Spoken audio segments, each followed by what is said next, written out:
निर्दूते कठिनात्मनि सालोकानां त्रिलोकानां यद्विद्यादर्पणायते।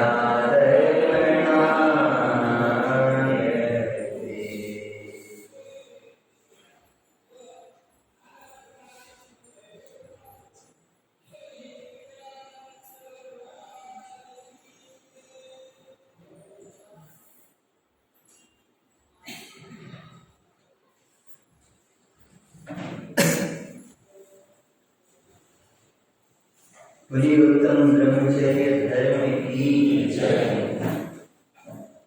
ब्रह्मचर्य अद्भुत निधि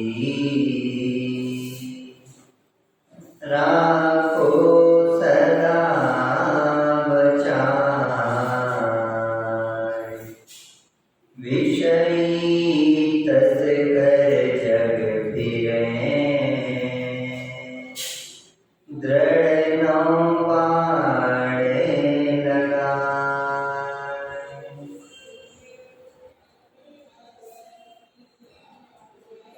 ब्रह्मचर्य एक रतन है।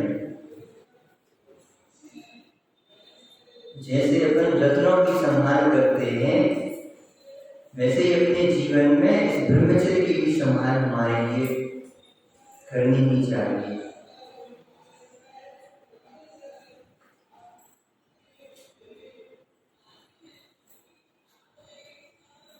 कोई व्यापारी हो, ट्रेन में सफर कर रहा हो, जौहरी हो जौहरी, और अपने साथ में हीरे रखी है, बहुत सारा खरीद के लाया,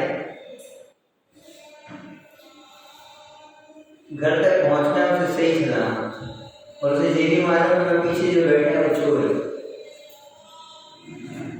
चोर है उसे मालूम है, उस दुकान से ही पीछे करता हुआ आ रहा है। अब बोलो कैसे बचाएगा वो अपनी रतन? जो अपने पास रतन लिए हो वो हर स्टेशन पे उतरेगा बार बार, पानी के लिए, चाय के लिए, घूमने के लिए। स्टेशन कौन सा शहर आ गया? अच्छा ये बताओ, ट्रेन में बैठा बैठा है, कौन कौन से बातें करेगा और भैया कैसे हो, कौन कौन से मुल्क की बात करेगा? उसे मालूम है हम करोड़ों रुपए के हीरे अपनी जेब में रखते।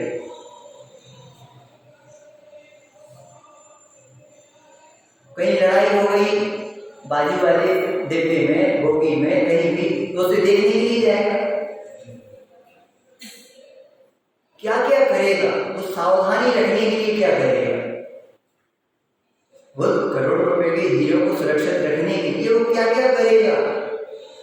अब वो जौहरी जो सावधानियां रखेगा, जो संभाल करेगा, बस निधि को सुरक्षित रखने के लिए, संभालने के लिए और उस मार्ग में आगे बढ़ने के लिए इतनी ही सावधानी हमारे लिए चाहिए। नींद आएगी, सोएगा, लेकिन वैसे ही सोएगा जैसे सोया जाता है ट्रेन में। मार्ग में हमें भी उठा के ले जाएगा, थोड़ी सावधानी बरती है। ऐसे ही इस ब्रह्मचर्य रूपी रतन की सुरक्षा 9 बाड़ों से की गई, 9 बाड़े लगाई गई। खेत में वो गाय घुस ना जाए, पूरी फसल को चौपट ना कर दे, जिसके लिए किसान कितनी सुरक्षा करता है, कितनी रातों रात जागता है, खेत पे रहता है, ठंड में, गर्मी में, बारिश में, कितनी मेहनत करता है केवल एक फसल की सुरक्षा के लिए।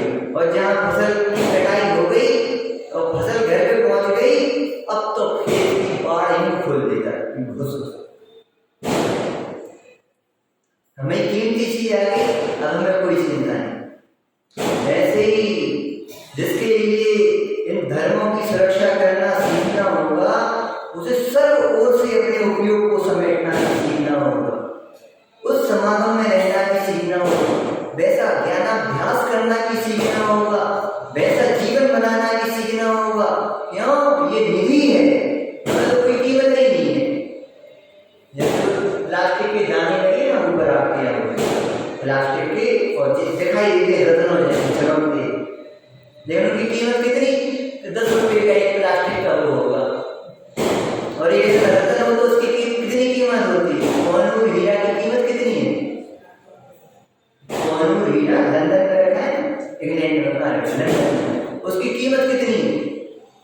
खरबों में है, खरबों में, अरबों में नहीं, खरबों में उसकी कीमत बताई है। इतनी सा तो है, इतनी सा। ऐसे ही जो रतन की सुरक्षा करना चाहते हैं उनके लिए 24 घंटे चौकस रहना पड़ेगा। सामान्य चीज थोड़ी है, हमें उसकी कीमत ना आए तो झूठी बात है। मैं इसी पाठ में आया, सावधान वाली पाठ में बड़ी सुंदर लाइन डाली मेरी सामने, ब्रह्मचर्य रत्न अनुपम खेल खिलौना। आइए ना, सुनिए।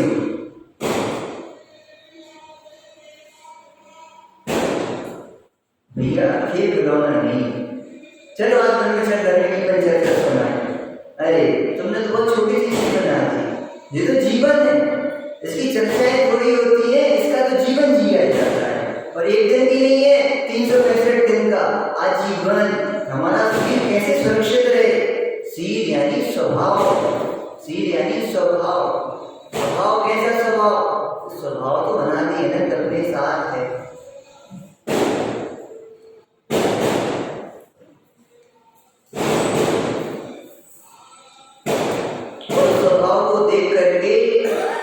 आनंदित रहा जा सकता है। देखो, स्वभाव को देखने वाली परिणति को ही मुनीश्वर कहते हैं। जो स्वभाव से च्युत हैं, शील से च्युत हैं, उनके लिए मुनीश्वर कैसे कहते हैं? शीलवान, शीलवान है कहते ही नहीं। जो अपनी मर्यादाओं में रहता उसे कहते भैया इस मर्यादा को अतिक्रमण नहीं करता, प्रतिक्रमण नहीं करना पड़ेगा इसको। कितनी सुरक्षा की होगी। उदाहरण के लिए अपन तो ना कोई ब्रह्मचर्य की चर्चा, कोई शील की चर्चा पूरे जगत में जब भी और जहां भी चलेगी, सेठ सुदर्शन का नाम ना आए तो चर्चा अधूरी होती है। हम कोई सावधानी बताना चाह रहे हैं, सावधानी। सेठ सुदर्शन कितने सावधान थे, कितने सावधान। उस रानी ने क्या क्या नहीं किया, सोचो। आसक्त भरी नारी ने निर्लज्ज प्रदर्शन कीना, यानी जो कुछ हो सकता था उसने सब किया। इतनी आसक्त हो चुकी थी सुदर्शन के रूप पर, सुदर्शन सेठी जी के रूप पर। उससे चैन नहीं पड़ी, बेस्या मोहित हो गई। उसने भी जो कुछ बन सकता था सब कुछ करने का प्रयास किया। दासी ने छोड़ा थोड़ी है, जो लाइट थी दासी उसने छोड़ा थोड़ी है। वो भी तो पहले आसक्त हो चुकी थी, उसने भी जब लाई ना तो बीच में छोड़ा थोड़ी होगा। अरे भैया, लेकिन उनकी दृढ़ता तो देखो। धन्य धन्य सेठ सुदर्शन, अद्भुत शील व्रत धारी, जिनकी पावन दृढ़ता से कुटिला नारी भी हारी, कुटिला नारी भी हारी। रात भर अब तो मान जाओ, अब तो मान जाओ। हमने तुम्हें पूरा समर्पण कर दिया, पूरे कपड़े उतार दिए, क्या कहें। बोलते हुए भी नहीं निकलते वो शब्द, ना बोलना चाहिए। जो कुछ हो सकता उसने सब किया। अभी भाई साहब ने, सुमन भाई साहब ने सेठ सुदर्शन की कहानी लिखी और अभी 15 दिन पहले हम पढ़ के आए। ऐसा वर्णन किया है, 80 90 100 पेजों में लिखी भैया, लिखित भैया। ऐसी कहानी की ओरिजिनल जो दृश्य हो सकता था, हमने अपने इमेज कर करके उसके एक दृश्य को लिखने का प्रयास किया। पढ़ करके आप कहाँ पे जाओगे, सच्ची कह रहे। उन्होंने पूरे दृश्य खींचे हैं शब्दों के माध्यम से। अपन को तो पढ़ने में ऐसा लगेगा जी कैसे लिख दिया, क्यों लिख दिया, सब लोग पढ़ेंगे तो कैसे कहेंगे। लेकिन नहीं पढ़ेंगे तो उनके अंदर की परिणति कितनी कालिमाओं से भरी रहेगी, विकारों से भरी रहेगी, जी कैसे सीखेंगे। देखो, वही ब्रह्म विकार, वही जहां ब्रह्म विचार होते हैं वही अब्रह्म के विकार नहीं आ पाते। और जहां ब्रह्म विचार नहीं होते हैं वहां तो पूरे सर्वस्व में विकारों का साम्राज्य होता है। साम्राज्य होता है। अच्छे अच्छे क्या कहें भावलिंगी संत माघनंदी जैसे भी ठगाए गए, थोड़े से कर्मी हो रहे, ठगाए गए, चले गए। लेकिन धन्य है वे माघनंदी मुनि, धन्य है। थोड़े समय में बेहद तो हुए कर्मी हो रहे हैं, लेकिन फिर सावधान भी हो। देखो सावधान हो जाना कोई छोटी बात है। उसको प्रायश्चित कर लिया, निंदा कर लिया, प्रतिक्रमण कर लिया, आलोचना कर ली, प्रत्याख्यान कर दिया और फिर सावधान हो गए। अब वे तो उसके साथ थे गांव में, उदय के बस में चले गए। लेकिन फिर वहां एक कोई ने प्रश्न पूछा उनकी आचार्य से। क्या पूछा? इस प्रश्न का समाधान हमें चाहिए मुनिराज से। दोनों ने इसका उत्तर तो एक ही व्यक्ति दे सकता है। कौन? माघनंदी। कहाँ है वो? कहाँ है? जंगल में जाओ, कहीं ना कहीं मिलेगी गांव में, जंगल में। सूचना तो पहुंची गई संगत में। तो वो गांव में आया, वो व्यक्ति बोलता कोई माघनंदी मुनि है। उन्हें ये शब्द कान में सुनाई पड़ गए, कान में सुनाई पड़ गए। ओह, लोग अभी भी हमें माघनंदी मुनि नाम से पुकार रहे। धिक्कार है मेरे जीवन में, धिक्कार है। और धिक्कारते हुए भी आगे बढ़ गए ना। उन्होंने अपनी वो जो पेड़ के कमंडल पीछे टांग दिए थे ना, वे सारे कपड़े उतारे, वे सारा मोह त्यागा, न बोला न कुछ किया, और अपने कमंडल और पीछे उठाया और चले। अरे निंदा, गर्हा, खेद, अंदर में ग्लानि, उस परिणाम के लिए धिक्कार करना आनी चाहिए। यदि स्वप्न में भी वो विकार आ जाए, विचार आ जाए, उसकी भी निंदा करनी चाहिए। स्वप्न में आए हुए विकार की, विचारों में आए हुए, वचनों में आए हुए, क्रियाओं में तो बहुत बाद में आते हैं। जब विचारों में एकदम भारी हो जाते हैं जीव के ऊपर, तब कहीं बहुत बाद में जाके सालों बाद क्रिया में आ पाते हैं। ऐसे ही थोड़ी है। इसलिए सबसे पहले तो यदि हमारी एक आदत अपने जीवन में बनी रही निंदा ग्रहण करने की, भाई साहब आप लाखों दोषों से बचते जाओ। एक आदत तो बहुत छोटी सी है लेकिन बहुत बड़ी है। जीवन को निर्मल बनाने के लिए, पवित्र बनाने के लिए, सुरक्षित रखने के लिए बहुत बड़ी है निंदा ग्रहण। कोई बात हो जाए, आप बाजार के नमकीन खा लो, ठीक है, हो गया। हम पे आज वो नमकीन देख लिया, मिठाई देखी, तो हम पे रहा नहीं गया और हम खा गए आसक्ति में, ठीक है, कोई बात नहीं, वो पाप हो गया तो हो गया। लेकिन उसकी निंदा करना तो करो, उस पाप की निंदा करना तो करो। निंदा करा नहीं करोगे तो वो पाप आगे बढ़ता जाएगा फिर, और निंदा करा होगी तो वो पाप उस पर अब ब्रेक लगने चालू हो गए, ब्रेक लगने चालू हो गए। जहां मर्यादा का उल्लंघन होगा वहीं परेशानी आएगी। जहां मर्यादा का उल्लंघन होगा, रावण की ने अपनी मर्यादा का उल्लंघन किया, शील व्रत को तोड़ा, और सीता ने अपनी मर्यादा का उल्लंघन किया। क्या उल्लंघन किया सीता ने मर्यादा का? वो लक्ष्मण रेखा के बाहर चली गई थी। लक्ष्मण जी को रेखा खींच गए थे, जब तक हम नहीं आए या भैया नहीं आए यानी रामचंद्र जी नहीं आए, तब तक इसके बाहर नहीं जाना जिस पे हमने रेखा खींच दी है। लेकिन उसने इतनी सी जे कहलाती है भावुकता, जे कहलाती है भावुकता। भावुकता किसे कहते? रवि भैया बताओ भावुकता किसे कहते हैं? आपको बताइए किस परिभाषा? जितेश भैया बोलोगे? भावना माइनस विवेक इक्वल टू भावुकता। क्या कहा? भावना माइनस विवेक इक्वल टू भावुकता। साधु जी हैं अभी आज कुछ मांग रहे हैं और अपन दान नहीं देंगे, और तो कैसा होगा? खराब लगेगा, खराब लगेगा। अब कितना खराब होगा जीवन में, कितनी परेशानियां झेलनी पड़ी। मर्यादा का उल्लंघन किया और जग में भी संकट पा गए। आ गई ना संकट में। देखो जैसे रावण को सीता के प्रति आसक्ति आई ना, तो जटायु को मार दिया, विभीषण ने साथ छोड़ दिया, और सुनो अपने धर्म से चलायमान हो गया, श्रद्धा को भंग कर दिया, परिणाम बिगड़ गए, आगे चलकर के नरक में पहुंच गया। एक परिणामों की आसक्ति ने कितना सब छीन लिया। इतना बढ़िया रावण उस दिन बोला था, जो ही पहले समय में ये बोलता बोला था जब उपरंभा रानी ने उसके लिए इनवाइट किया था कि हमें आपके रूप में हम मोहित हो चुके हैं, तो जब रावण ने क्या शब्द कहे थे, हाय हाय हम ऐसी पाप की वार्ता नहीं करो, वो तो रमण करने के लिए कह रहे थे। और जी का कह रहे रावण हम अपनी स्त्री के अलावा किसी के साथ भोग नहीं करेंगे। तब तो ये कह रहा शील व्रत का धारी वही रावण, हाय हाय हमसे ऐसी पाप की वार्ता नहीं करो। और वही रावण आज सीता पे मोहित हो गया, तो नरक जीवन बना लिया।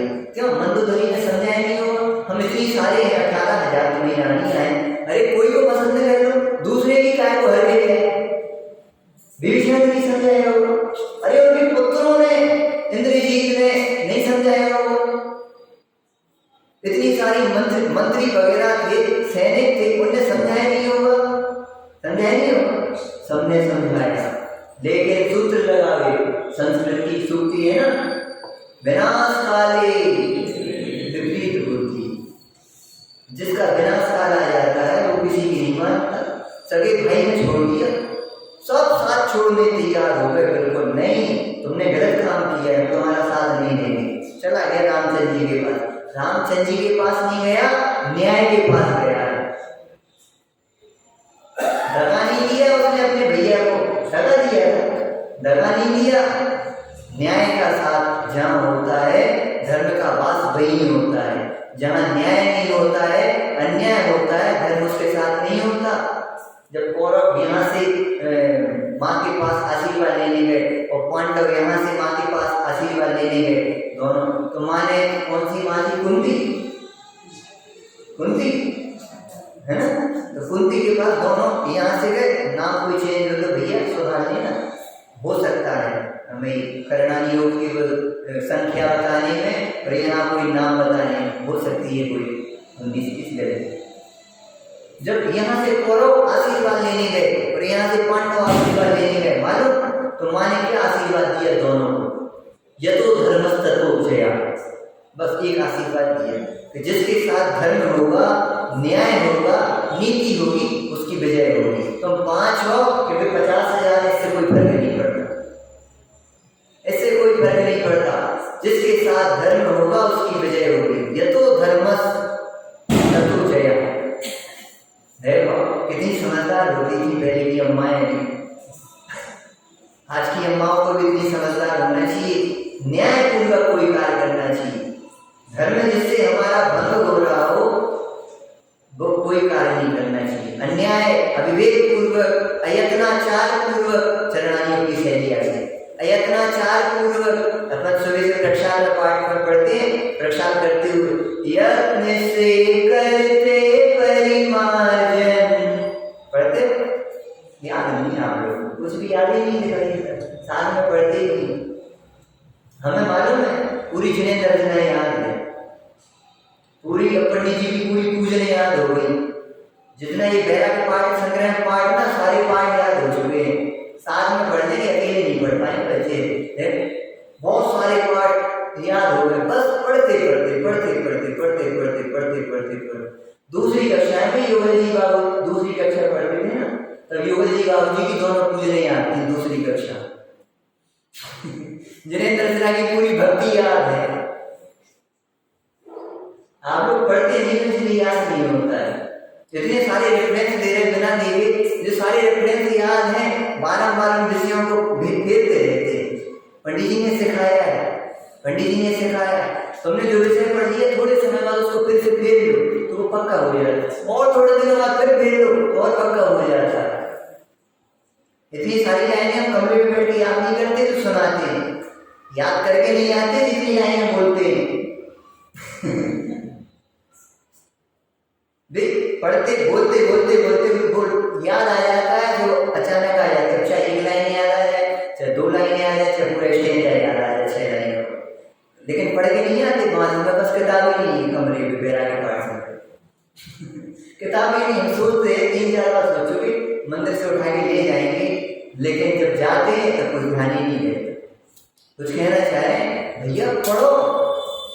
अभी अपन ऊपर पाठ कर रहे थे, कैसा लग रहा था, परिणाम कैसे मिल रहे थे, ब्रह्मचर्य की भावनाएं उल्लसित नहीं हो रही थी पाठों को पढ़ते पढ़ते?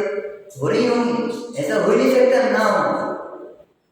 लेकिन पढ़ो तो भावों से पढ़ो, भक्ति से पढ़ो, अपने लिए पढ़ो, कल्याण के लिए पढ़ो, वैसा जीवन बनाने के लिए पढ़ो, तो कुछ जीवन में असर आएगा, नहीं तो कुछ नहीं आएगा। सच्ची बात है। तो पढ़ो, अभी तो पढ़ने के लिए कह रहे हैं, जीवन में आएगा। पढ़ते पढ़ते धीरे धीरे स्टेज बढ़ती जाएगी, उसके भाव भी। पंडित जी की तो ऐसी भाषा है कि तुम पढ़ते जाओ, अंदर में पीते जाओ। इतनी सरल भाषा आज अपनी भाषा है, बिल्कुल सरल भाषा।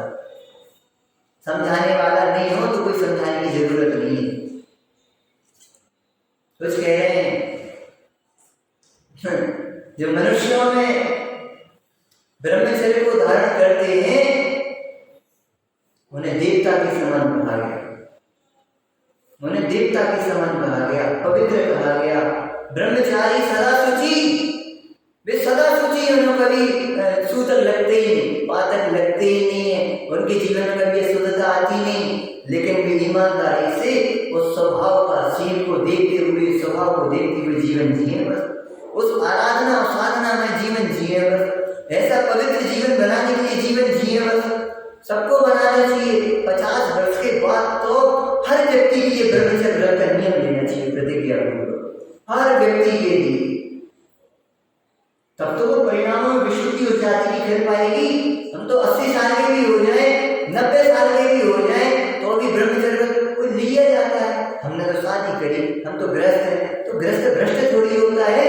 गृहस्थ भी तो उस प्रतिज्ञाओं का, शील व्रत का, ब्रह्मचर्य का पालन करता है, नहीं करता है? नहीं लिया तो लेना चाहिए। पंच कल्याणक होते हैं तो जो माता पिता बनते हैं ना, वो उस ब्रह्मचर्य व्रत को नियम लेना पड़ता है, वो लेते हैं। उस उनके इस पवित्र भाव को देख करके और भी बहुत सारे साधर्मियों के परिणाम आ जाते हैं, वे भी नियम लेते हैं। तो अपन को भाव नहीं आते। सुनो, संयम का भाव केवल नारियों को नहीं आता है। कुछ कह रहे, संयम का भाव नारियों को नहीं आता, देववती के जीवों को तो आता है, तब चाहे सो लड़ाए। देववती के जीव कहते हैं बेकार है इस देव पर्याय को, काश हमें आज मनुष्य पर्याय होती तो भगवान के जन्म दीक्षा ले लेते और उस परम पद को प्राप्त कर लेते। वे प्रेम से देख देख करके पंचम गुण स्थान तक चले जाते हैं। उनके जीवन में भी भले एक देश संयम होता है, होता तो है। मनुष्यों की ये तो पूरी व्यवस्था खुली है, जाओ 14वें तक, चौथे से लेकर पूरी व्यवस्था खुली है। पहले में हो तो भी संयम में जीवन जियो। जब आ जाएगा चौथा तो आ जाएगा, 8वां जमाना होगा तो आ जाएगा, 14वां जमाना होगा आ जाएगा। लेकिन हम अपने संयम को छोड़कर के जीवन जिए, ये भी कोई जीवन है? संयम का जीवन केवल एक नारियों को संयम का भाव नहीं आता है। तो जिनको संयम का भाव नहीं आता, वे नरक जाने की तैयारी कर रहे हैं। इसको ऐसे लगाना चाहिए। बोल रहे लाइन किस परिणाम के फल में नरक जाते हैं? बहुबालक बहुपरिग्रह के परिणाम के फल में जीव नरक गति जाता है। और नारकियों को बहुत तीव्र आरंभ परिग्रह का भाव होता है। आई बात समझ में नहीं आई?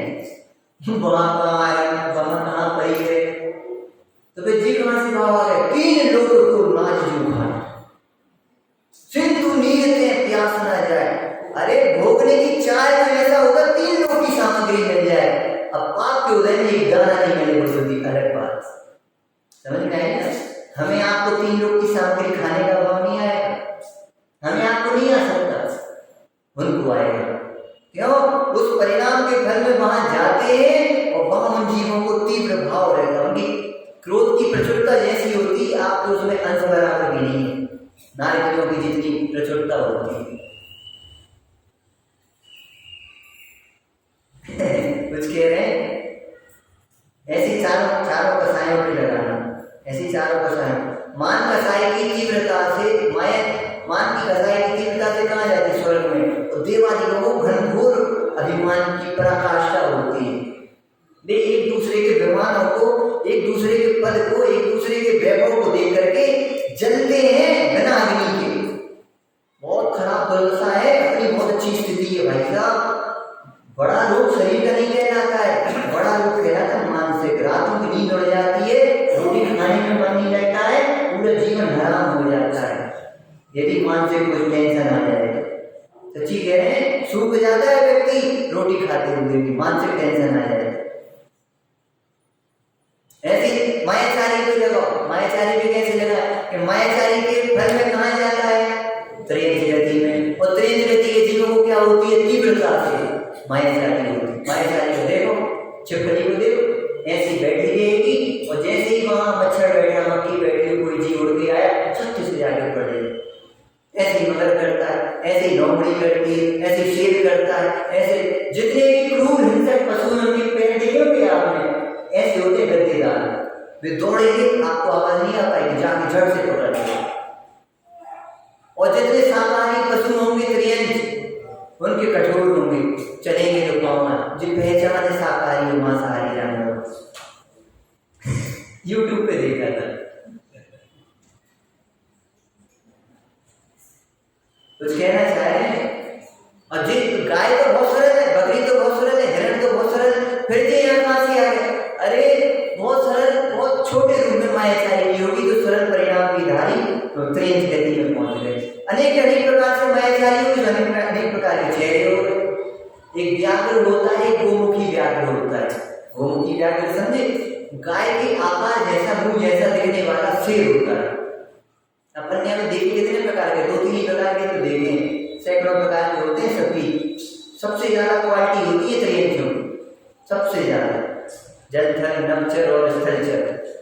गोमुखी व्याघ्र होता है, उसका चेहरा होता है गाय जैसा दिखने में और होता है शेर, मालूम है। और सामने वाला व्यक्ति देखा तो ऐसा नहीं है जैसे गाय खड़ी हो, तो सावधानी हो पाया, और वो होता है शेर। जैसे उसकी नजर पड़ी, ये आ गया अपना शिकार, यूं 1 सेकंड में जाएगा और पकड़ लेगा, सावधानी नहीं हो पाएगा।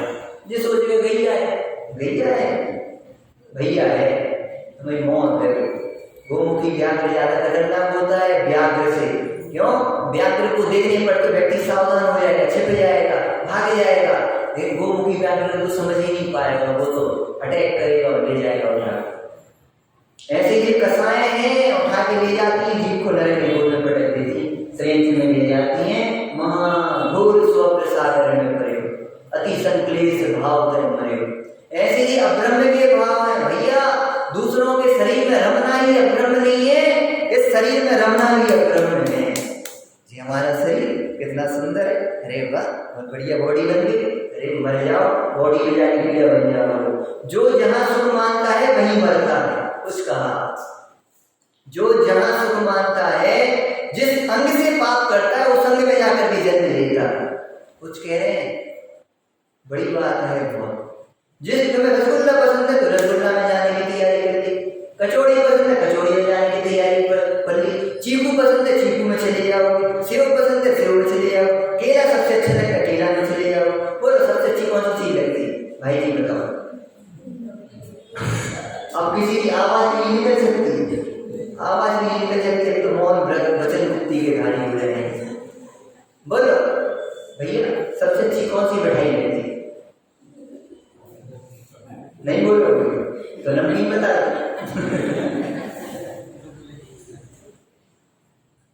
बोलने से बड़ी पाप होगा, लेकिन समझ गए और उसमें सुख बुद्धि जोड़ दी तो जरूर अपना बचाव हो जाएगा, सुरक्षा हो जाएगी। ब्रह्म की रक्षा ही रक्षा है और ब्रह्म की हत्या ही हत्या है, यही ब्रह्म हत्या कहलाती है। अगर कहते ना भैया जीव की हत्या करती ब्रह्म हत्या, जो जीव ही तो है, ये जीव नहीं है। अंदर में ज्ञान दर्शन चेतना का धारी, अनंत गुणों का धारी भगवान विराजमान है, जीव नहीं है, ये ब्रह्म नहीं है। अरे ब्रह्म जैसा है, ब्रह्म को धारण करने वाले ही तो ब्रह्मचारी कहलाते हैं। पंडित जी ने सारी किस पाठ में बनी है ब्रह्म जैसा ब्रह्मचर्य, ब्रह्म जैसे ही है। तुम्हें ब्रह्मचर्य के धारी को देखना है तो तुम आत्मा को देखना सीख जाओ, ब्रह्म स्वरूप को देखना सीख जाओ, समझ में आ जाएगा ब्रह्मचारी का जीवन कैसा होता है।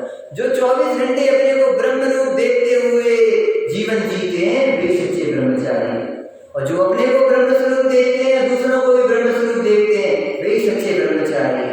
जो ना अपने को ब्रह्म स्वरूप देखते हैं ना सामने वाले को ब्रह्म स्वरूप देखते हैं, आएंगे ब्रह्मचारी। अभी ऊपर लाइन पढ़ के आए ब्रह्मचर्य द्वादशी में, पर स्त्री संग त्याग मात्र से ब्रह्मचर्य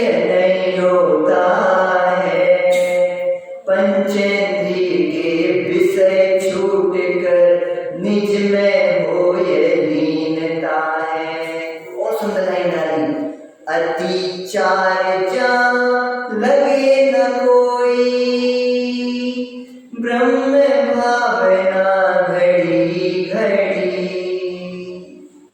अतिचार भी न लग पाए, मन में विकल्प भी ना आ पाए, तब तो जोरदार बात है, जीवन चोखा।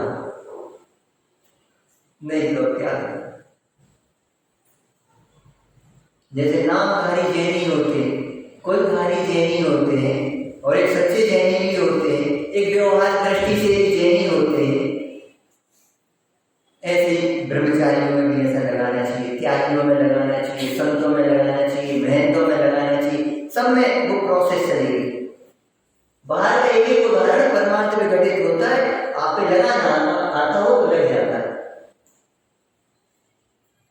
है ब्रह्म जैसा ब्रह्मचर्य। ब्रह्म जैसे ये अलग से नहीं है, कोई अलग होते ही नहीं, अलग होते ही नहीं। शील स्वभाव में रहने वाले को शीलवान कहा गया। कुशील कु है खोटा, स्वभाव है जिसका, उसे क्या कहते हैं? कुशील। खोटा चरित्र है जिसका, खोटी आदत है जिसकी, उसे कहते हैं कुशील। अब देखो, अब एक एक कसाय इस काम भाव को ही हम कुशील जानते हैं, लेकिन अभी पढ़ दिया है सब कसाय कुशील है। स्वभाव रूप परिणमन नहीं करना, ब्रह्म रूप परिणमन नहीं करना, क्षमा रूप परिणमन नहीं करना, मार्ग रूप परिणमन नहीं करना, आर्य रूप परिणमन नहीं करना, सरलता रूप परिणमन नहीं करना, संतोष रूप परिणमन नहीं करना, ये सब कुशील के खाते में जाते हैं। हमने एक परिणाम ला दिया, बुरी दृष्टि से देख लिया, किसी को छू लिया, किसी के साथ कुछ कर दिया, बस ये कुशील हो गया। अरे भैया, स्वभाव से चित्त परिणमन का नाम ही संसार है, सब कुशील ही कुशील है। अब सुबह से रात तक लगाओ, अपन कुशील करते हैं कि नहीं करते, चेक करेक्ट करो ना, करेक्ट। जिनकी खराब निगाह है, जो खराब दृष्टि से देखते, बुरी नजर, बाहर में लिखा रहता है, ट्रकों के पीछे क्या लिखा रहता है? कई जगह और अच्छा पॉजिटिव व्यक्ति भी है ना, वे पॉजिटिव भी लिख देते हैं, बुरी नजर वाले तेरा भला हो, ऐसा भी लिख देते, नहीं लिख देते हस्ती से, वो नास्ती से लिखते। वो कह रहे हम काय को कोई भी बुरी भावना ना, तुम हमें घूर करके देख रहे हो, हम तुम्हें थोड़ी घूर करके देखेंगे। बिच्छू काटेगा तो हम बिच्छू थोड़ी बन जाएंगे, हम तुम्हें थोड़ी काटेंगे।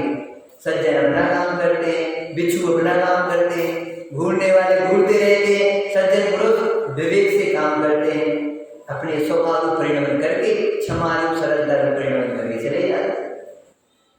तुम गाली दो तो हम गाली थोड़ी देंगे, तुम लात मारो तो हम लात थोड़ी मारेंगे। सोचो, फिर तो वो ज्यों कहते होंगे वे दुर्जन, तुम भी दुर्जन। ज्ञानी भी मालूम क्या करते हैं? बदला लेते हैं, ऐसा थोड़ी है, लेकिन अपकार का बदला उपकार से लेते हैं। यशोदा ने आज के ऊपर सर पे डाल दिया, कौन मैदान में यशोदा ने आज के ऊपर अपकार किया कि नहीं किया, उत्सर्ग किया कि नहीं किया? अब उन्होंने अपकार किया, श्रेणी का सब धर्म वृद्धि है। बोलो, अपकार का बदला किससे चुकाया? कोई आपका अपमान करे तो आप उसका बदला कैसे लो? करो बदला ना इसका। जो जीवन के प्रयोग की चर्चा कर रहे हैं, हम पढ़ते नहीं है, जीवन के प्रयोग की चर्चा कर रहे हैं थोड़ी सी। कोई हमारी निंदा करे तो हम उसका बदला कैसे चुकाएंगे? प्रशंसा करके। क्यों? पूर्व में हमने उसकी निंदा की होगी तो आज हमारी निंदा हो रही। सुनो, पंडित साहब की सूक्ति याद आ रही इसके संबंध में। किसी की निंदा करने से कोई निंदनीय नहीं हो जाता, और किसी की प्रशंसा करने से कोई प्रशंसनीय हो जाता। अरे, प्रशंसनीय कार्य करने से जी प्रशंसनीय होता है, और निंदनीय कार्य करने से जी निंदनीय होता है। तुमने छिपा करके कार्य कर लिया तो निंदा से बच गए? अरे, बच नहीं गए हो। कर्म तो देख रहे हैं, भगवान तो देख रहे हैं, तुम तो देख रहे हो, कहां से बच गए? तुमने जो खोटी मान्यता कहां से उत्पन्न की? मिथ्यात्व से। मिथ्यात्व से ऐसी मान्यताएं नहीं होती, लेकिन हमारे लिए ऐसा मिथ्यात्व अवनियम छिपा करके अनादि से भी हैरान कर रहा है, अपने लिए दुखी कर रहा है। अब तो मिथ्यात्व बैरी का अंश भी हो रहा है, उसको तो समूल जड़ से उठा करके फेंकना है ना? ऐसा पुरुषार्थ करना कि नहीं करना? नहीं करोगे तो अपने दुख नहीं छूटेंगे। संसार नहीं छूटेगा, अपने कर्म अपना साथ नहीं छोड़ेंगे, और अपन जैसे अनादि से धुड़कते हुए आ रहे हैं और बहते जाएंगे जैसी धारा चल रही है। पुरुषार्थी वे कहलाते हैं जो धाराओं के विपरीत चलते हैं। पुरुषार्थी वे कहलाते हैं जो धाराओं के विपरीत चलते हैं। कर्म की उदय की धारा भले ही ऐसी हो, लेकिन हम उसमें भी क्या करते हैं, स्थिर होते हैं और फिर चीरते हुए, क्यों नाव आगे कैसे बढ़ती, कोई बताएगा हमारे लिए? नाव पानी में, समुद्र में, तालाब में, सरोवर में, कहीं भी नदी में नाव आगे कैसे बढ़ती है? पानी को चीरता है उस पतवार से तो नाव ऑटोमेटिक आगे बढ़ती है, फिर चीरता है फिर आगे बढ़ती है, फिर चीरता है फिर आगे बढ़ती है। ऐसे ही ज्ञानी जी या जिसे ज्ञानी होना है वो भेद ज्ञान के द्वारा उन कर्मों से भेद विज्ञान करके उनको भिन्न देखता है, उनको पर देखता है, उनको हे देखता है और अपने चैतन्य स्वरूप भगवान आत्मा को अपने से अभिन्न देखता है, उससे एकत्व करता है, उससे ममत्व करता है, उसमें ही सुख की भावना जागृत करता है, उसमें ही सुख भाषित करता है और भेद ज्ञान के द्वारा अपने में अहमपना करते हुए पर को भिन्न देखते हुए ये सब उसका भेद विज्ञान चलाता है और चीरते हुए कर्मों की धारा आगे बढ़ता जाता है मोक्ष मार्ग। सच्ची बात है, ऐसी भेद विज्ञान हमें करना सीखना होगा। आज करो ऐसा भेद विज्ञान, चाहे काल करो और चाहे नहीं करो चाहे नहीं करो तो अपना जीवन जब बना रहेगा, और करना चालू कर दिया तो आज से ही प्रोग्रेस चालू हो जाएगी। जो उधार का मार्ग नहीं है, जो नगरी का मार्ग है, आज से भेद ज्ञान चालू, आज से आनंद चालू। कल से आनंद आएगा ऐसा थोड़ी है, तुरंत नगरी का व्यापार है। स्वाध्याय से होने वाले 10 लाख तुरंत क्रोधादि भावों की ममता होती है, याद होंगे सबको। तो वही तत्काल होने वाले का तत्काल होने वाली प्रॉफिट है ये अपनी भेद ज्ञान करने की कला अपने जीवन में सीखे ही लो। जिसने नहीं सीख पाई उसका मनुष्य भाव व्यर्थ जाने वाला है, सच्ची बात है, व्यर्थ जाने वाला है। देखो तो इतनी छोटी छोटी उम्र में अकल भी नहीं लगो कैसे ब्रह्मचर्य का भाव आ गया। अष्टांग का फल लगे, अपने 10 लक्षण पर लगे। अनंतमती 8 साल की, अनंतमती सती 8 साल की और पिताजी और माताजी 10 लक्षण अष्टांग काम में 8 दिन के लिए ब्रह्मचर्य लिया। तो ये भी साथ में गई थी मम्मी पापा के साथ, तो चली गई मंदिर में। उन्होंने की पंडित जी हमें 8 दिन का ब्रह्मचर्य का नियम लेना, तो उन्होंने तो ले लिया माता पिता ने। अब जो देख रही थी साथ में खड़े खड़े, तो माँ हम भी ले सकते, बेटा क्यों नहीं ले सकते ब्रह्मचर्य का व्रत का नियम? तो माता पिता ने तो 8 दिन का नियम लिया था और इन्होंने ब्रह्मचर्य का व्रत का नियम लिया था।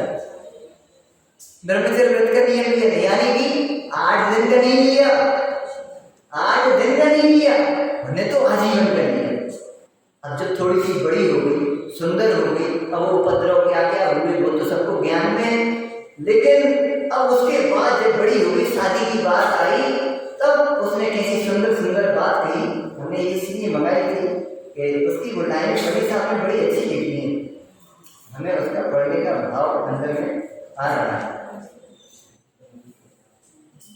अरे कहाँ गई?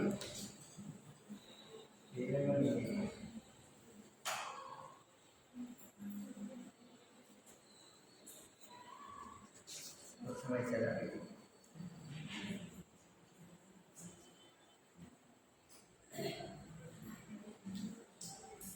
हाँ 219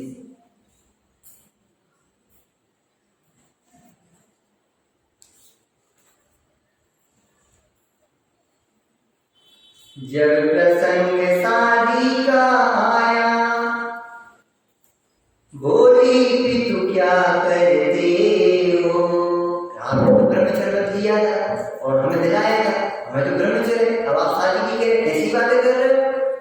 देखिए ना पूरी बातचीत चल रही है। जब प्रसंग शादी का आया, बोली पितु क्या करते हो?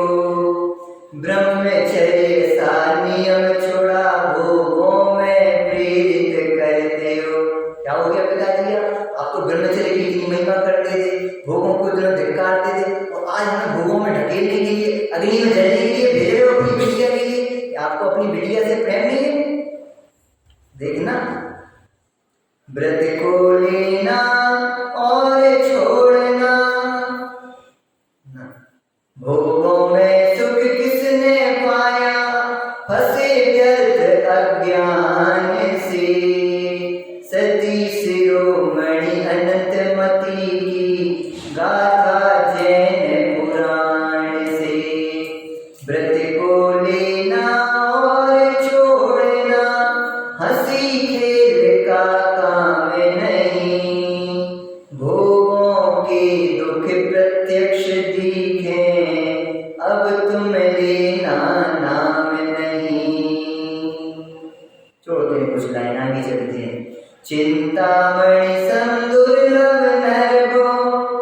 फिर हर व्यक्ति से एक लाइन गा रहा है, अरे भैया बुरे फंसे हम तो कच्ची में फंस गए।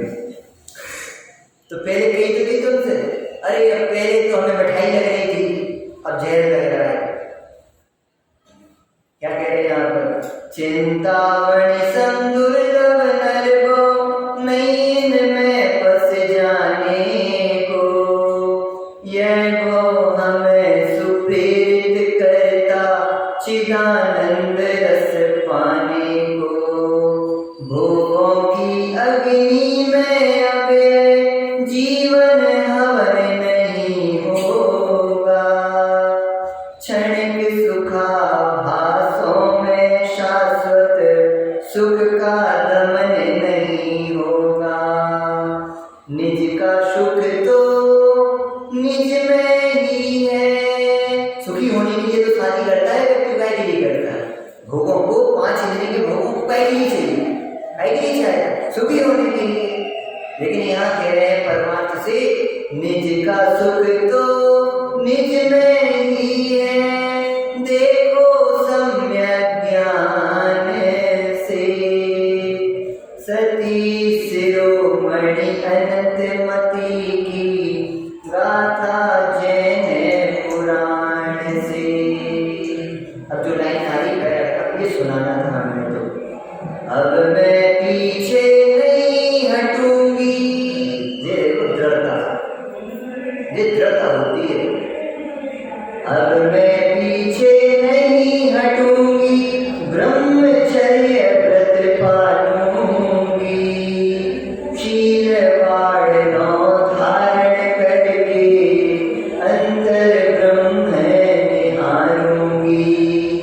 नहीं बालिका मुझको समझो, मैं भी तो प्रभु सम प्रभु हूँ।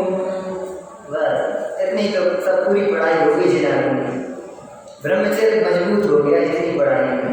परमार्थ आ गया तो सच्चा, परमार्थ नहीं आया तो अभी झूठा। कुछ कह रहे, छोटी सी बालिका अभी कितनी बड़ी बात कह रही, तुम्हें हम पुत्री दिखाई दे रहे ना, बच्ची दिखाई दे रहे ना, तो तुम्हें ये भाव आया, यदि तुम हमें प्रभु के समान प्रभु समझो। परमार्थ से देखो, हम भी आत्मा हैं, हम भी भगवान बनने वाले हैं, हम भी प्रभु जैसे हैं, कम नहीं है, हम स्त्री थोड़ी है, हम स्त्री नहीं है, हम पुरुष नहीं है, हम आत्मा है, जिनकी ऐसी धाराएं अंदर में चालू हो जाती है, फिर उन्हें कोई चिंता नहीं। सुनना कैसे जाए, नहीं बालिका मुझको समझो, मैं भी तो प्रभु सम प्रभु हूँ। भय शंका कालेश न मुझ में, अनंत शक्ति धारी विभु हूँ। मूढ़ बनो मत स्वामी माँ, पहचानो भेद विज्ञान से। सती शिरोमणि अनंत मति की गाथा जैन पुराण से। मिट्टी का टीला तो देखो, जलधारा में बह जाता। कुछ कह रहे, क्या कह रही लाइन, कुछ कह रही, उदाहरण कुछ कह रहा है, क्या उदाहरण कह रहा है बताओ, आप बताओ।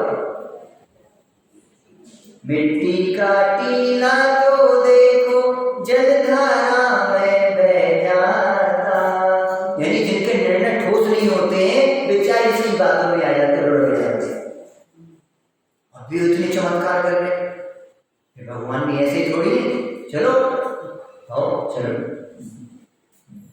मिट्टी का टीला तो देखो, जलधारा में बह जाता। इसलिए अपने जीवन में निर्णय ठोस होने चाहिए, प्राण जाए परंतु जिंदगी की श्रद्धा न। एक ही तो अपने लिए पूंजी मिली है, एक ही तो पूंजी मिली, सच्चे देव के दर्शन मिल गए, भगवान मिल गए, जिनवाणी मिल गई, सच्चे गुरु मिल गए, सच्चा धर्म मिल गया, शुद्धात्मा मिलने के लिए पूरी मार्ग मिल गया। अब बचा क्या है, बस एक नजरिए तो बदलना है, हो गया काम, पूरा मोक्ष मार्ग मिलने वाला है 2 मिनट बाद। आगे क्या कह रहे, मिट्टी का टीला तो देखो, जलधारा में बह जाता।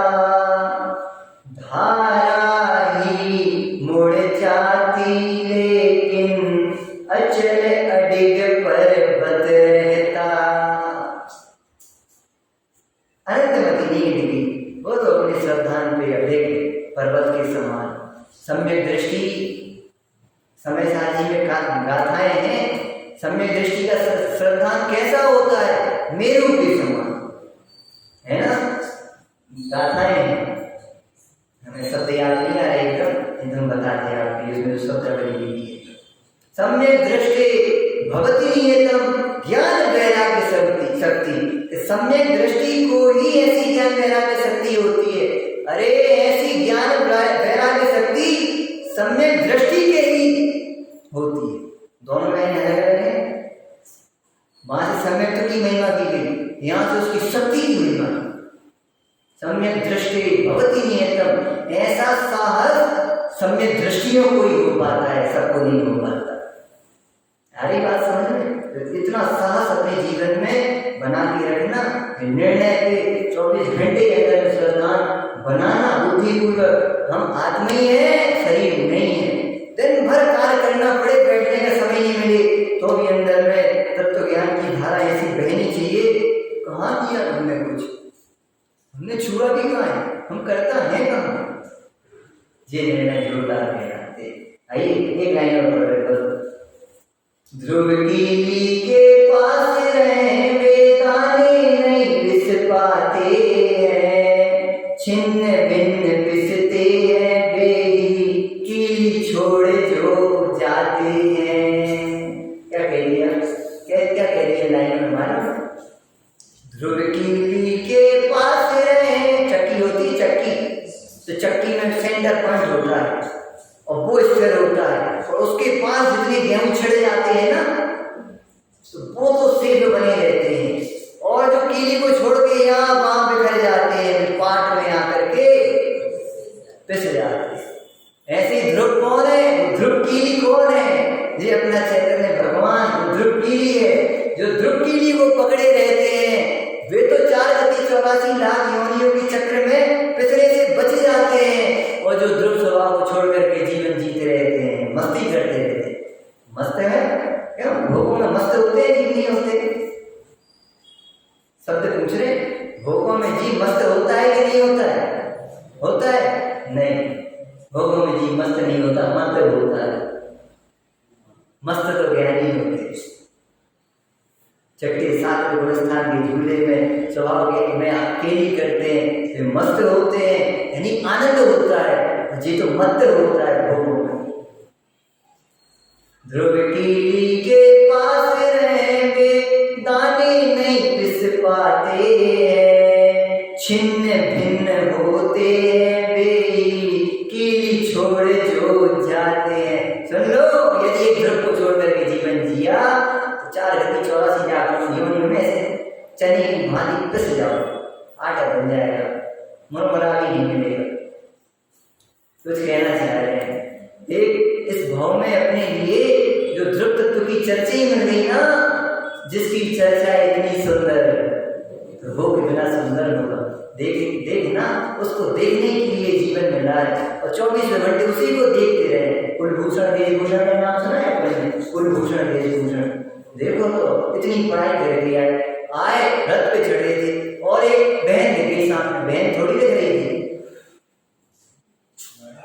कामान को बहन नहीं दिखाई देती, माँ नहीं दिखाई देती, बेटी बच्ची दिखाई नहीं देती, छोटी सी क्या कहें, ना बहन दिखाई देती, ना अपने समान दिखाई देती, ना माँ दिखाई देती, कुछ दिखाई नहीं देता। मदान कामान देखो, उसको जैसे ही अपनी बहन दिखाई दी तो उसका जन्म बाद में हुआ था, और बस उसके प्रति मोहित हुए दोनों भाई कुलभूषण देशभूषण, लड़ने लगे। अभी कहाँ पाए? रास्ते में है, और उसे दूर से कहा भैया।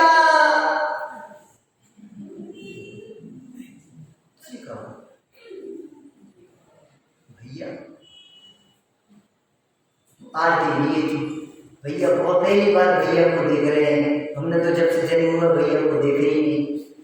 हमें भैया पढ़ाई करके आ रहे हैं, और उस बाबा को वही से आवाज लगाई, भैया भैया। पूरा बुखार उतर गया, पूरा बुखार एक शहर में उतर गया। ये हमारी बहन है। ओहो, धिक्कार है मेरी पढ़ाई को, इसने साल में खो दी। एक एक विचार का प्रायश्चित इतना बड़ा दिया।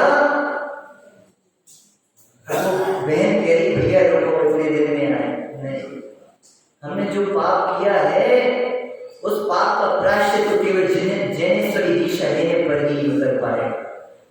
जिन भोगों की अग्नि में हमने अपनी बहन को बहन नहीं समझ पाया, उस बहन को भोग की दृष्टि से देख लिया, अरे अब तो हम इस आसक्ति को, इन भोगों की विचारों को, इन भोगों की कल्पनाओं को, इन मान्यताओं को निर्मूल से नाश करेंगे, तभी इसका प्रायश्चित हो पाएगा। और वहीं से रथ मुड़वाया और चले गए जैनेश्वरी दीक्षा लेकर के। जैनेश्वरी दीक्षा ली तो उसी भाव से मोक्ष प्राप्त किया। सबसे पहले कहाँ तो उस बहन को देख करके रीझ गए थे। देखो जो पर को देख करके रीझते हैं उन्हें बहुत खींचना पड़ता है, बहुत दुखी होना पड़ता है। किसी पे रीझ हो मत, रीझ हो अपनी चैतन्य पे रीझ हो। एक ही रीझने लायक है जगत में, जिन रूप ही देखने लायक है। जब भी जगत में कोई रूप सुंदर लगे, सुनो जल्दी से दौड़ लगा के भगवान के पास आ जाना। भगवान तीन रूप में आपसे ज्यादा सुंदर रूप तो कोई नहीं है। अभी लाइन अपन पर पड़ी थी, यही रूप मेरा मुझे आज भाया। अब तो एक ही रूप में हृदय में बस गया और भगवान के पास उनके रूप में आने लगे। बस बेटे की बात कहेंगे तो हमें क्या देख रहे हो, तुम्हारे पास भी तो चित्र रूप है, अपना रूप देखो तभी तुम आनंद हो पाओगे। नहीं तो आनंद की कल्पना हो सकती है, आनंद तो है ही। कुछ कहना चाह रहे हैं भैया? उन्होंने तो उस प्रायश्चित का जो दोष परिणाम आ गया था, उस परिणाम का प्रायश्चित किया जैनेश्वरी दीक्षा लेकर के और मोक्ष प्राप्त कर। उसी भाव से मोक्ष ले वो दोनों। कौन? कुलभूषण देशभूषण। ऐसी लाइन लिखी है, बढ़िया पाठ है। हम कर्म के प्रेम दुर्भाव कर बैठे। हमसे बहुत बड़ा अपराध हो गया, हमसे बड़ा दोष हो गया है। हम कर्म के प्रेरे हैं, हम इस पाप का प्रायश्चित करेंगे। इसको ऐसे नहीं निकलेंगे। आज छोड़ दिया तो कल शत्रु घर से अटैक करेगा, नहीं करेगा। कर्म का लेकर फिर नहीं आएगा। आज गुस्सा आ गया तो अब हमेशा के लिए खत्म हो गया गुस्सा। अरे कल फिर आएगा, पहले से सूरवीर बन जाओ, पहले से तैयारी करो, पहले से यदि हम तैयार रहेंगे तो आ जाओ, निपटने के लिए हम तैयार हैं। और तैयार नहीं रहोगे तो वैसे चढ़ जाएगा छाती में, ऐसा चढ़ जाएगा, कुछ नहीं कर पाओगे। 24 घंटे तैयार रहो एक कसाय से, एक विकल्प से जीतने के लिए, तब पुनर्विकल्प दशा आ पाएगी। ऐसी आ जाएगी। हेल 11 9 गुरु का ज्ञान करके 28 गुणों का निर्विचार पालन करके, अरे बाहर में सत्य महाव्रत के धारी हो गए, शील महाव्रत के धारी हो गए, तो कुछ नहीं उखाड़ कर उस मोह का हाथ पांव हिलाने से क्या हो जाएगा? 2-4 लाइन पढ़ लोगे, याद कर लोगे। मोह ऐसे ही है, बड़ा जबरदस्त है। इनके घर पे गए थे, उनके भाई साहब ने लाइन बोली थी, जबरदस्ती का मार्ग नहीं है, बड़ा जबरदस्त मार्ग है। मेरी बात तो ठीक है जबरदस्ती का मार्ग नहीं, इनको जबरदस्ती बोला। अपन बच्चों से कहे बेटा चलो, ये थोड़ी आता है। जब महिमा आती है उसकी, तब अपने आप को भाव आता है, तब समर्पण होता है, तब सुनने बैठता है। और जिनकी भली होनहार है उन जीवों की बात रुचती है। जिनके बहुत महाभाग्य हैं और उन्हें ये भाव सुनने का भावना होती है, रुचि होती है, उन्हें सुनने मिलती है महापुण्योदय से। और अति अति महापुण्योदय उन्हें ये बात रुचती है। और पुण्य के आगे जब पुरुषार्थ चालू होता है तब वो प्रकट होता है। समझ में आ रही ना? कुछ कह नहीं पा रहे लेकिन कुछ कुछ कहने का प्रयास कर रहे हैं। कोमल पौधे की रक्षा हित सील पाड़नो करो खड़ी। आज बहुत सारी लाइनें याद आ रही हैं। विषय ऐसे ही है ना ब्रह्मचर्य का। हमसे तो जब हम पढ़ते थे जयपुर में, हम तो ये बोलते थे इस दिन कैसे प्रवचन करें, कुछ समझ में नहीं आ रहा, बड़े घबराते थे इस दिन प्रवचन करने में। अब हमें 10 दिनों में सबसे ज्यादा रस आता है इस दिन में।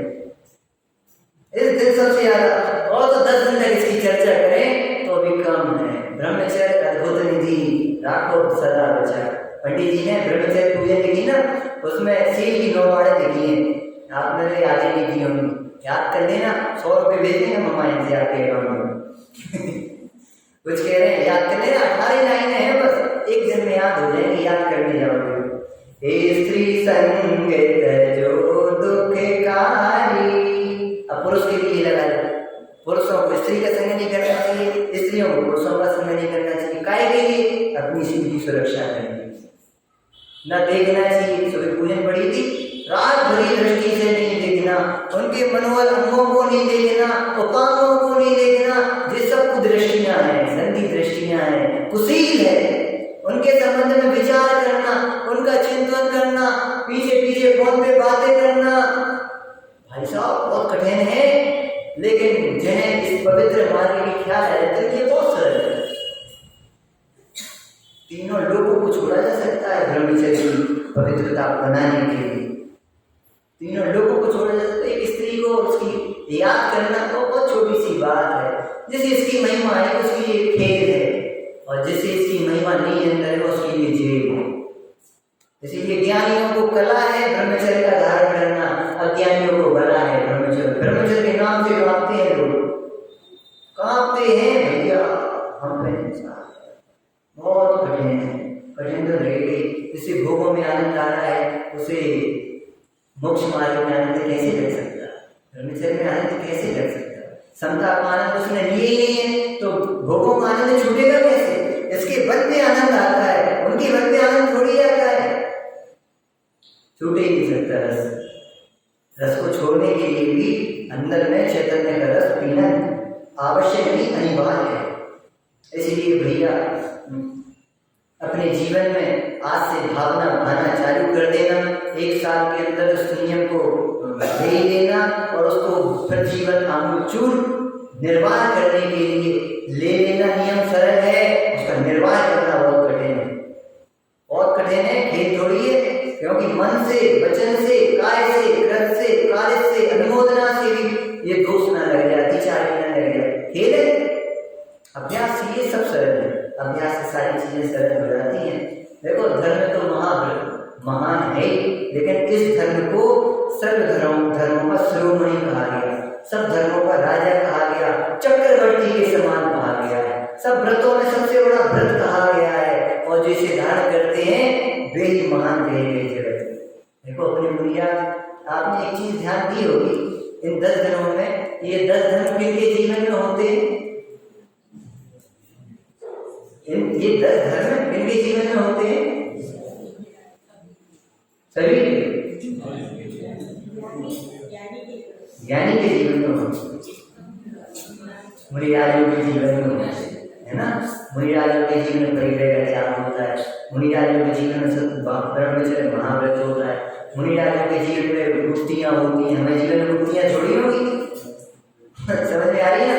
उनके आरंभ परिग्रह का त्याग होता है, उनके जीवन में ऐसी क्षमा आती है, उनके जीवन में ऐसा मानव अभिमान रहित जीवन हो पाता है, उनकी बात है। 3 दशा जो आपने 10 दिनों में, अब लास्ट दिन है और लास्ट दिन भी खत्म हो गया, एक बार याद हो गया 10वें दिन से भी, तो आपने 10 दिन में कुछ गौर किया होगा।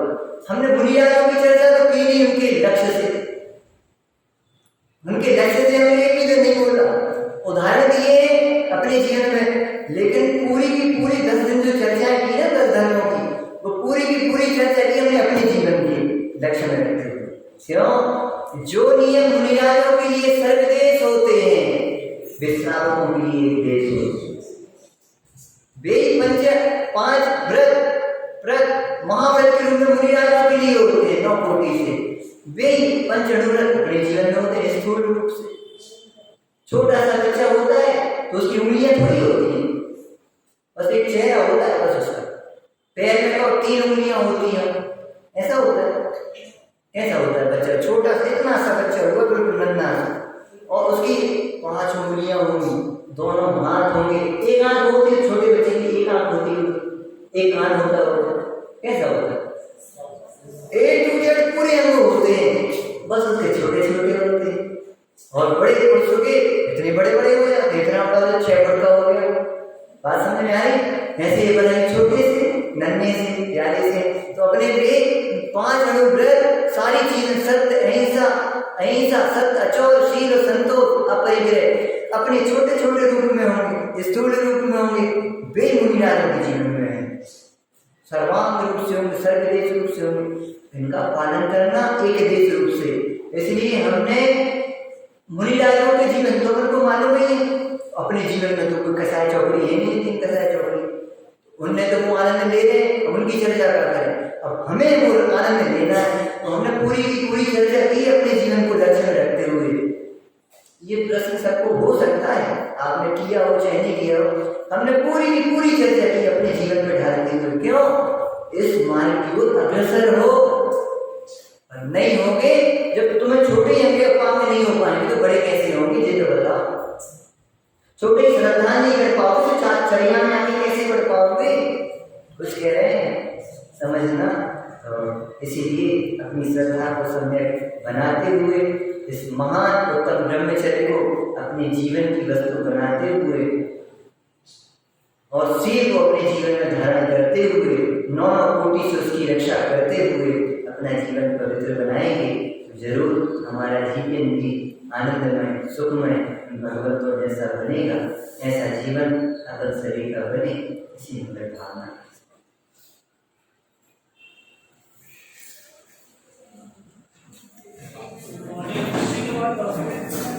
इस मॉर्निंग के बाद